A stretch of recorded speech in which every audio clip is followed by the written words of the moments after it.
इशफाक अहमद कहते हैं, हसद जो है वो अल्लाह की तकसीम पर शक करना है। और हाँ, हसद एक ऐसे जहर की मानिंद है जो कि हासिद पीता तो खुद है लेकिन तवक्को जो है वो दूसरों के मरने की करता है। हासिद को बददुआ की जरूरत नहीं होती क्योंकि वो अपनी जलाई हुई आग में जल रहा होता है। हसद एक ऐसा खौफ है जो लोगों को दूसरों की कामयाबियां और खूबियां देखते हुए आने लगता है। हासिद जो है ना, माचिस की उस तिल्ली की मानिंद होते हैं जो कि दूसरों के जलाने से पहले खुद ही जलकर राख हो जाते हैं। याद रखिएगा, जब हसद की बारिश शुरू होती है ना, तो फसाद के पौधे उगने लगते हैं। हम जिस टॉपिक पे बात कर रहे हैं वो टॉपिक है जेलसी पे।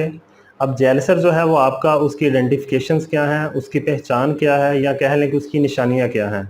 आप लाइफ में जितनी मर्जी तरक्की हासिल कर लें, जिस मर्जी ओहदे पे फायज हो जाएं, जितनी मर्जी अचीवमेंट्स कर लें, लेकिन कुछ लोग आपकी लाइफ में ऐसे होंगे जो आपसे नाखुश होंगे। वो आपको कभी भी अप्रिशिएट नहीं करेंगे। आपकी अचीवमेंट पे, आपकी अप्रेजल पे, आपकी क्वालिटीज़ पे वो आपको कभी भी अप्रिशिएट नहीं करेंगे। हमेशा जो है वो आपको डीमोटिवेट करने की कोशिश करेंगे। अब हम बात करेंगे कि हासिद जो है वो उसकी आइडेंटिफिकेशंस क्या हैं। आपकी लाइफ में भी आपके जेलसर्स होंगे जो आपसे जलते होंगे, जो आपकी अचीवमेंट्स पे नाखुश होते होंगे, और वो आपको भी पता होता है कि वो कौन कौन से लोग आपसे नाखुश हैं। और बेसिकली वो कौन लोग होते हैं? वो लोग आपके हासिद होते हैं, जो आपसे जलते हैं, जो आपकी खुशी से गमगीन हो जाते हैं, जो आपकी तरक्की देख नहीं पाते। सबसे मेजर आइडेंटिफिकेशन ये है कि हासिद जो होता है वो, उसे आपकी खूबियों का आपसे भी ज़्यादा पता होता है। उसे पता होता है कि आप में क्या क्या क्वालिटीज़ हैं जो कि आपको भी पता नहीं होता। हासिद जो होता है वो आपकी खुशी पे, आपकी अचीवमेंट पे, आपकी तरक्की पे हमेशा आपको अप्रिशिएट नहीं करेगा। दूसरे लोग आपको well done, keep it up, good luck और आपको बेस्ट विशेस देते होंगे। हासिद जो है वो आपकी तरक्की पे, आपकी अचीवमेंट पे आपको कभी भी जो है वो पॉजिटिव रिमार्क्स नहीं देता। हासिद जो है हमेशा आपकी बैक बाइटिंग करेगा, आपका इमेज जो है वो खराब करने की कोशिश करेगा, आपकी जो है वो चुगलियाँ करेगा, आपकी लोगों में जो है वो आपकी इज्जत को उछालने की कोशिश करेगा।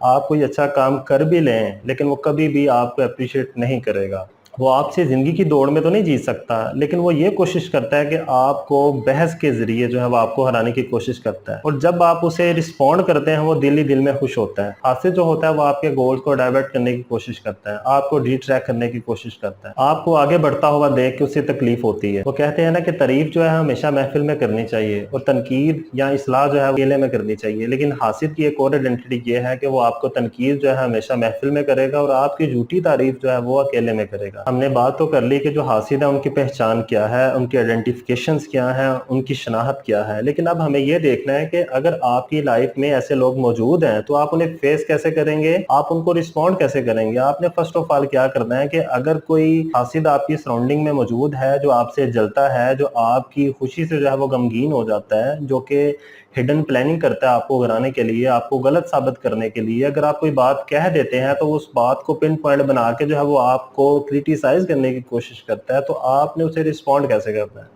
फर्स्ट ऑफ ऑल आप उसे रिस्पॉन्ड नहीं करेंगे, क्योंकि आप उसे रिस्पॉन्ड करेंगे तो वो अंदर ही अंदर से खुश होगा क्योंकि वो अपने मकसद में कामयाब हो गया। अगर आप उसे रिस्पॉन्ड करते भी हैं तो आपने हमेशा जो अपना बिहेवियर उसके साथ अच्छा रखना है, अपनी गुफ्तगू जो है वो पोलाइट रखनी है, आपने अपने करैक्टर के साथ उसे विन करने की कोशिश करनी है, अपने अखलाक के साथ, अपनी कम्युनिकेशन के साथ। आप जो उसकी बात सुनेंगे तो आपने उस बात को अनसुना कर देना है, आपने ज्यादा से ज्यादा कोशिश करनी है उसे इग्नोर करने की। जब आप उसे इग्नोर करेंगे तो उसका कोई भी हरबा जो है वो कामयाब नहीं होगा। तो ये कुछ पॉइंट्स है जिनकी मदद से आप जो है वो अपने हासिल को जो है वो फेस कर सकते हैं। लेकिन कोशिश आपने ये करनी है कि आपने पॉजिटिव थिंकिंग के साथ, पॉजिटिव बिहेवियर के साथ जो है वो उसे चेंज करने की कोशिश करनी है, उसे विन करने की कोशिश करनी है।